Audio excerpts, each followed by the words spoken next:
Hello everybody, thank you for watching my video. Don't forget to hit subscribe and also do check out the description below for various other details about things that I'm involved in. After leaving Constantinople, the Crusading army marched south towards Nicaea via Nicomedia. Here they found a city guarded by walls, towers and scores of Turks ready to fight fiercely. This part of the journey is recounted by Stephen of Blois in a letter written to his wife, Adela. He tells of how, on their arrival, they were attacked by the Seljuk Sultan Kilij Arslan. Arslan had been away in Armenia, but perhaps got word of this threat to his newly won territories and made a swift return to confront the Crusaders. He launched an assault on the Europeans, hoping and perhaps expecting to link up with the men inside Nicaea, but he was beaten back. The Crusaders then laid siege to Nicaea itself, and those holding it capitulated and handed possession of the city over to the Crusaders. After this great victory, Alexius, possibly thinking that all this effort had been worth it after all, went to meet the Crusade and organised the distribution of all the spoils that had been taken, including gold and silver, and he shared it out amongst the army itself. He promised to pay the leaders out of his own pocket. So, after the triumph at Nicaea, during the sweltering heat of the summer of 1097, the Crusading army split into two. The force, led by Bohemond, came under sudden attack from Kilij Arslan's forces again. The Turks threw spears, fired arrows, and all the while made a deafening din by shrieking and making wild noises. Unquestionably, this would have been a terrifying experience, but Bohemond kept his head and organised his men as best as he could. Amidst the ferocious onslaught, the Crusaders resisted defiantly, and were aided greatly by the women that were travelling with them. In the blazing heat of the battle, water was brought regularly to the fighting Christians, which would have been of unspeakable relief.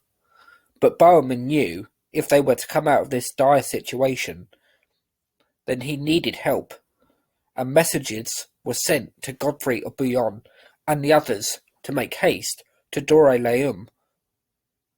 As soon as the relieving force arrived, the army was arranged quickly. Bohemond, alongside his nephew Tancred, took control of the left-hand flank, whilst Godfrey of Bouillon took charge of the right, and another force came upon the Turks from behind, across the mountainside. So all of a sudden, Kilij Arslan found himself surrounded. The Crusaders charged at the enemy and sent the Turks into flight. They were pursued and cut down as they went. As at Nicaea, there were riches to be had, and the Crusaders plundered riches as well as horses and other animals that could be put to use. It was another triumph, but the exertions of the Christian army was coming at a price. The stark realities that Urban II had warned about were now coming to fruition. The Crusaders suffered from dreadful thirst in the scorching heat. Provisions were beginning to run low to the point where horses, even those still in good condition, were killed and eaten. Even for the non-fighting members of the journey, things were dire. Predictably, people died from sheer weakness, as well as diseases that started to spread across the camps. However, onwards they'd still march, with the end goal of recapturing Jerusalem still burning in their hearts. Having rested and recuperated after the Battle of Doré-l'Homme, the Crusaders continued their advance. Baldwin of Boulogne, brother of Godfrey of Bouillon, broke away from the main army and captured the city of Edessa, thereby creating the First Crusader state. The rest of the army wasn't sidetracked, and they moved on to Antioch. Antioch was well fortified by strong walls and numerous defenders. The Crusaders settled in for a long and harsh siege. By now, the winter of 1097 was approaching. After brutal summer heat, another stark reality was about to dawn upon the besieging army, and this was that the freezing winter here was little better than the oppressive summer. The Crusaders did win minor skirmishes, but the siege dragged on into the spring and early summer of 1098. Sieges were trying for both those laying siege and the defenders. Eventually the will of one man, named Faru, broke. He was in command of one of the towers, but allowed himself to be bribed in exchange for allowing the Crusaders into Antioch. Before long, the city was in Western hands, and a general ransack and massacre took place. But the success might well have been short-lived. A Muslim counterattack was launched to reclaim Antioch. And, to make matters worse for the Crusaders, those inside the city were once again in the grip of a famine, and food was running desperately low. As the situation for the Christians gradually became more and more dire, the leaders of the crusade sought help from Stephen of Blois, who was supposedly laid low by an illness, although he clearly had his sights set on returning home. Stephen proved to be of very little help, and so messengers were sent to negotiate with the leader of the Muslim counterattack. But this proved fruitless. The Christians were now at a very low ebb. But then a miracle happened.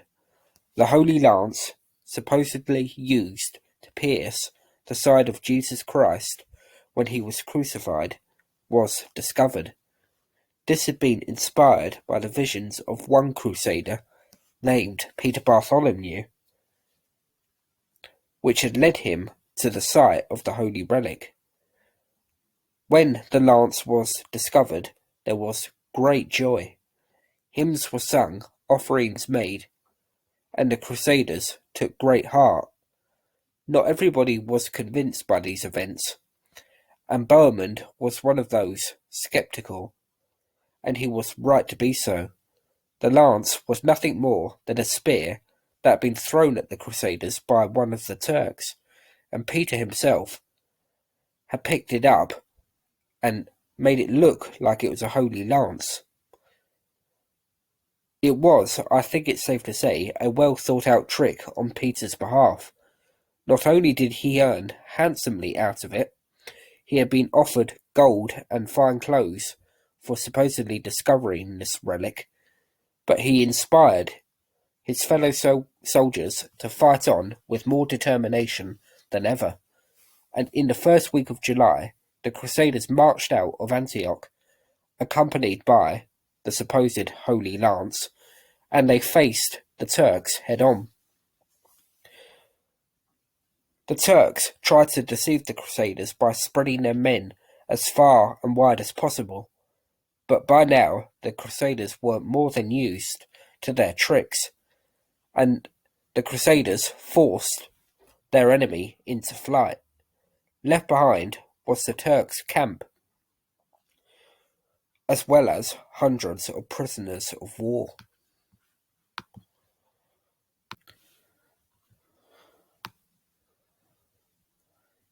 In the immediate aftermath of the capture of Antioch, rest was required and provisions were built up to restore the men to fighting strength. During the early winter of 1098, Raymond of Toulouse and Bohemond led an expedition deep into Syria, where they captured further territories, but in less than a month after their departure, another famine struck, and one chronicler states that this one was so grim that the buttocks of deceased enemies were cooked and eaten. Bohemond decided to return to Antioch, which he claimed for himself. This did not go down well with the other commanders, and the Emperor Alexius was informed of Bohemond's betrayal of his oath to hand possession of captured towns and cities to the Byzantine Emperor. But the crusade continued its progress, and onwards Raymond, Tancred, and all the others travelled. They passed Tripoli, Beirut, Tyre, and Acre, and countless other places. After they visited Bethlehem, sights soon turned towards the capture of the holy city of Jerusalem, and they arrived in June of 1099. The Crusaders were once again oppressed by the terrible summer heat. The water they had was becoming foul, and the Muslims knew this, so they poisoned wells and other sources of water, as well as laying traps. The Crusaders' plight was becoming steadily more desperate, so a quick end was sought. The Crusaders attempted to storm the city, but this failed. The commanders knew that the longer this siege dragged on, the more chance it was doomed to fail. Siege engines were brought in, and siege towers made of wood were erected hastily in order to force entry. They were in desperate need of as much wood as they could possibly find, and they were in luck. Tancred came upon a large amount of wood that happened to be lying in a cave ready to be taken. This was a huge slice of fortune, and the Western chroniclers, unsurprisingly, put it down to divine favour. The siege was further boosted by the arrival of 2 Genoese galleys. The crew joined up with the Crusaders, having first destroyed their ships, so the wood could be used to build further siege engines and towers. Momentum was building in the Crusaders' favour, and even though the Muslim defenders resisted staunchly, their defences began to be breached, and in the middle of July 1099, on the 15th, the Crusaders, led by Godfrey of Bouillon, began to enter the city through sheer force of will. Raymond of Toulouse captured the south side of the city, and eventually the whole place fell into Christian hands. What followed was a terrible slaughter. Muslim men and women alike were massacred to such a hideous extent that the Crusaders were said to be wading in blood ankle deep. It must be remembered to a point the times we are talking about here. This was an age where violence and bloodshed could be carried out on an unspeakable level. And this particular slaughter, I think, can be considered to be quite predictable.